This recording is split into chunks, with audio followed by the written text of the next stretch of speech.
तू क्यों arrange marriage कर रही है? मेरी तरह लव मैरिज क्यों नहीं कर लेती? शादी के बाद तू कैसे घर संभालेगी? तू किसी को नहीं जानती होगी, वहाँ कोई तेरा साथ नहीं देगा। मुझे देख, मैं लव मैरिज कर रही हूँ। हाँ, मेरी सास थोड़ी मुझसे नाराज है, पर मेरा साथ देने के लिए मेरा पति तो है। ईशा, अब मैं क्या ही कर सकती हूँ, रिश्ता तय हो चुका है, अब तो मैं उसी से शादी करूंगी। मेरे माता पिता ने कुछ सोच समझ कर ही वो रिश्ता तय किया होगा। इतना बोलकर दोनों दोस्त सब्जी लेकर घर जाते हैं और बहुत जल्द उन दोनों की शादी एक ही मोहल्ले में हो जाती है। क्योंकि ईशा का ससुराल अमीर था, इसलिए उसका 2 मंजिल का मकान था, तो वहीं गरीब काव्या का छोटा सा घर था जिसमें एक कमरा और उसी में छोटा सा किचन था। शादी के बाद दोनों ही सहेलियों के एक साथ पहली रसोई होती है। माँ जी, आज मैंने पहली रसोई में दाल मखनी, नान, कढ़ाई और पनीर बनाया है। इतने आइटम बना लिए तो एक खीर भी बना लेती। माँ बाप ने सिखाया नहीं कि पहली रसोई में मीठा बनाना जरूरी होता है? माँ, आप तो बेकार ही नाराज हो गई। आपको तो शुगर है, आप तो वैसे भी मीठी चीज खा ही नहीं पाती, इसलिए मैंने ही ईशा को मना किया था कि मीठे में कुछ नहीं बनाए। और आपने भी तो उसे कुछ नहीं बताया था। अगर आप उसे कुछ बता देती तो वो शुगर फ्री आपके लिए खीर बना देती। क्यों ईशा? ईशा की तरफ से सूरज को बोलता देख आशा मुंह बना लेती है और अपनी बहू के हाथ में शगुन के तौर पर सोने का हार पकड़ाकर अपने कमरे में चली जाती है। ये देख ईशा बहुत खुश होती है और वो हार दिखाने के लिए एक थाल में थोड़ा सा खाना निकालकर सीढ़ियों से नीचे उतरकर अपनी गरीब दोस्त काव्या के घर जाती है, जहां पूरा गरीब परिवार नीचे चटाई बिछाकर खाना खा रहा था और पूजा खाने के पतीले लिए बैठी थी। बहू, खाना तो तुमने सच में बहुत अच्छा बनाया है। ये लो मेरी तरफ से 100 रुपए, तुम्हारी पहली रसोई का इनाम। और मेरी तरफ से 151 रुपए। माफ करना, लगता है मैं गलत समय पर आ गई। बेटा, तुम तो हमारी बहू की दोस्त हो ना, तुम दोनों की शादी तो एक साथ ही हुई थी। आओ बैठो, तुम दोनों बातें करो, हमारा खाना बस हो गया, हम वैसे भी बाहर ही जा रहे हैं। ईशा को देख पूरा परिवार खाना खत्म करके बाहर चला जाता है और दोनों दोस्त बैठकर बातें करती हैं। देख, आज मैंने खाने में क्या क्या बनाया, सोचा थोड़ा सा तुझे भी दे दूं। और ये हार देख रही है मेरे गले में, ये मेरी सास ने मुझे मेरी पहली रसोई में दिया है। अच्छा लग रहा है ना? इसीलिए कह रही थी मैं तुझे कि तू भी लव मैरिज कर ले। पता है तुझे, आज मेरी सास थोड़ी सी मुझ पर नाराज हुई तो सूरज ने मेरा साथ दिया। देखना, तू इसी तरह धीरे धीरे सूरज का साथ पाकर मैं अपनी सास की नाराजगी भी खत्म कर दूंगी। ये तो बहुत अच्छी बात है ईशा कि सूरज तेरे साथ है। वो सब तो ठीक है, पर मुझे तेरे लिए बहुत बुरा लग रहा है। भला पहली रसोई में नई बहू को 100 रुपए कौन देता है? और तेरे पति ने भी कुछ नहीं बोला। ऐसा नहीं है ईशा, उनसे जितना हो सका उन्होंने मुझे दिया, मैं खुश हूँ। इस तरह ईशा काव्या से मिलकर अपने घर वापस आती है। समय यूं ही बीतता है और एक दिन सूरज डायमंड की रिंग ईशा को एज अ वेडिंग गिफ्ट देता है। कैसी लगी ये डायमंड रिंग? ये तो बहुत प्यारी है, मैं अभी अपनी दोस्त को दिखाकर आती हूँ। अपनी वेडिंग गिफ्ट देखकर ईशा बहुत खुश होती है और एक बार फिर अपनी दोस्त को जलाने के लिए सीढ़ियों से उतरकर नीचे अपनी गरीब दोस्त के घर जाती है। जानती है, ये डायमंड रिंग, ये वेडिंग गिफ्ट है, सूरज ने दिया है मुझे। तेरे पति ने क्या दिया, दिखा मुझे। उन्होंने तो सिर्फ मुझे ये चांदी की बिछिया दी है और मुझे उनका ये तोहफा भी बहुत पसंद आया। सच में काव्या, तेरा कुछ नहीं हो सकता, इसीलिए कहती थी लव मैरिज कर, पति साथ रहेगा तो सब मिलेगा। देख मैं कितनी खुश हूँ, शादी के बाद सूरज मेरा बहुत ख्याल रखते हैं।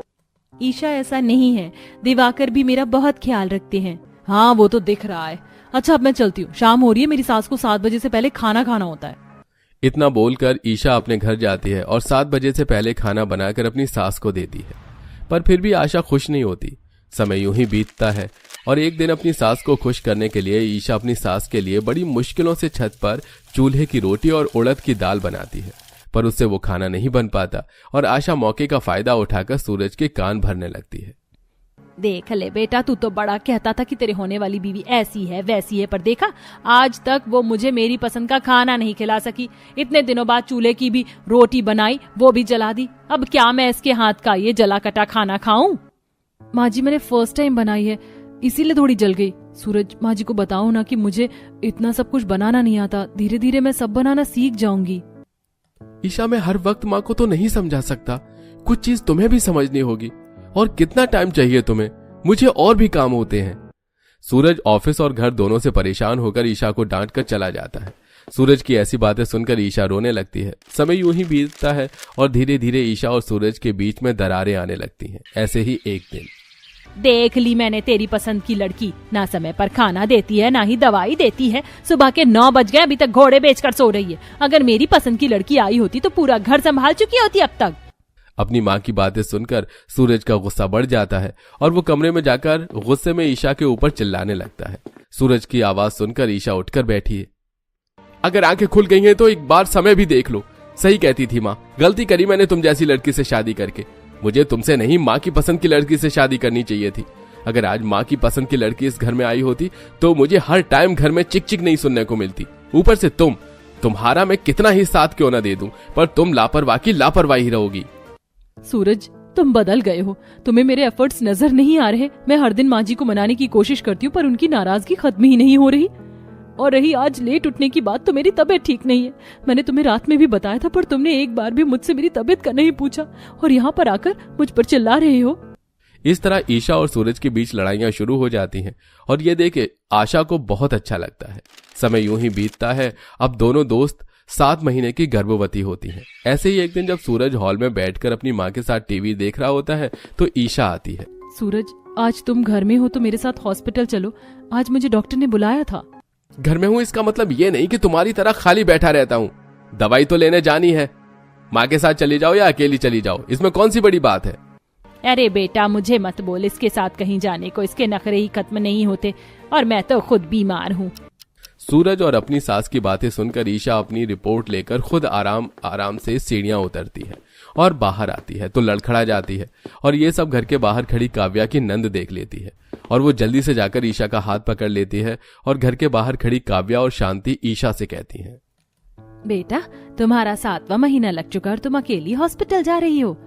हाँ, वो माँ जी की तबीयत ठीक नहीं है और सूरज जी थोड़ा ऑफिस का काम कर रहे हैं।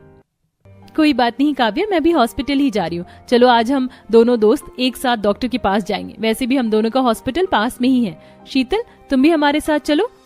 माँ जी ईशा के साथ डॉक्टर के पास चली जाएंगी, तुम मेरे साथ रहना।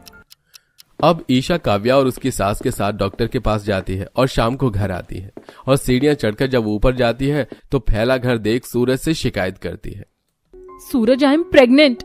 डॉक्टर ने मुझे आराम करने के लिए बोला है और तुम हो जो पूरा घर फैला देते हो। देख ले बेटा अपनी पसंद की शादी का नतीजा, कैसे तुझ पर चिल्ला रही है। ये सब सुन सूरज को गुस्सा आता है और वो ईशा को थप्पड़ मार देता है। हाँ, मैंने घर फैलाया है और अगर मैंने फैलाया है तो इसे तुम ही ठीक करोगी, क्योंकि यही तुम्हारा काम है, समझी। सूरज ईशा पर पहली बार हाथ उठाकर अपनी माँ के साथ बाहर चला जाता है। बेचारी ईशा अपने कमरे की खिड़की पर खड़ी होकर रोने लगती है और उसकी नजर अपनी गरीब दोस्त पर पड़ती है, जहां सभी रिपोर्ट देखकर काफी खुश होते हैं। चलो सब कुछ ठीक है बहू, तुम बस आराम करना। भाभी, अब बस आप आराम करना। मैंने, पापा ने, भैया ने और माँ ने हमारे काम बांट लिए हैं। मेरी गरीब दोस्त कितनी खुश है, उसका फैसला बिल्कुल सही था। इस तरह ईशा अब काफी डिप्रेशन में रहने लगती है। अब उससे कोई काम नहीं होता।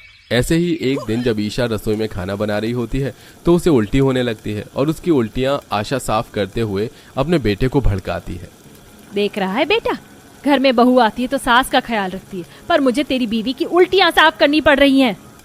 माँ जी, आप मेरे पति के कान क्यों भर रही हैं? आप जानती है मैं प्रेग्नेंट हूँ। ऐसी हालत में अगर आप लोग मेरा ख्याल नहीं रखेंगे तो कौन रखेगा? ईशा की बात सुनकर सूरज को गुस्सा आता है और वो एक बार फिर ईशा को मारता है। मेरी माँ से तुम जुबान चला रही हो? शादी से पहले तो तुमने बड़े वादे किए थे, मेरी माँ को अपनी माँ की तरह रखोगी, और अब मेरे ही सामने मेरी माँ को उल्टा जवाब दे रही हो। उस दिन अपने पति का एक और थप्पड़ खाकर ईशा रोती हुई सीढ़ियां उतर कर अपनी दोस्त के घर जाती है, जहां वो देखती है कि काव्या बेड पर लेटी आराम कर रही है। उसके नंद उसके पैर दबा रही है, सास बच्चे के लिए कपड़े सिल रही है, तो वहीं ससुर और पति खाना बना रहे हैं। अरे बेटी, तुम आओ बैठो। तुम भी गर्भवती हो, आराम कर लो। मैंने काव्या के लिए पोषक हरी सब्जियां बनाई है, साथ में सूप भी है। बस रोटी बन गई, तुम दोनों सहेलियां आराम से खाना। अरे बेटा जल्दी रोटी बेलना, ये सिक गई। ईशा कुछ कह पाती इससे पहले ही उसके पेट में दर्द होने लगता है और वो वहीं पर बेहोश हो जाती है। ये देख शीतल भागती हुई ईशा के घर जाती है और दरवाजा पीटती है, पर आशा के घर का दरवाजा खुद खोलती है और ना सूरज को खोलने देती है। गुस्से में घर से गई थी ना, अब बाहर ही रहने दे उसे कुछ देर। दरवाजा न खोलने पर शीतल अपने घर जाती है और विनोद अपनी फैमिली के साथ ईशा को अस्पताल ले जाता है, पर डॉक्टर ईशा के बच्चे को नहीं बचा पाता। और कुछ देर बाद जब सूरज और आशा को इस बारे में पता चलता है तो वो रोते हुए अस्पताल आते हैं और ईशा से माफी मांगते हैं। अब क्यों माफी मांग रहे हैं आप? मैंने अपना बच्चा आप दोनों की वजह से खोया है। आप दोनों ने कभी मेरा ख्याल नहीं रखा, मुझ पर हाथ उठाया। आप लोगों की वजह से मैं डिप्रेशन में चली गई और आज मैंने अपने बच्चे को खो दिया। अगर आज मेरी गरीब दोस्त और उसका ससुराल ना होता तो शायद मैं जिंदा भी नहीं रहती। इसलिए अब मुझे आप लोगों से कोई वास्ता नहीं रखना। बहुत जल्द आपके घर डिवोर्स के पेपर आ जाएंगे। ईशा, आज तूने बिल्कुल सही फैसला लिया है और हम तेरे साथ हैं। उस दिन काव्या अपनी दोस्त का पूरा साथ देती है और बहुत जल्द काव्या अपने पति से तलाक लेकर अपनी नई जिंदगी की नई शुरुआत करती है।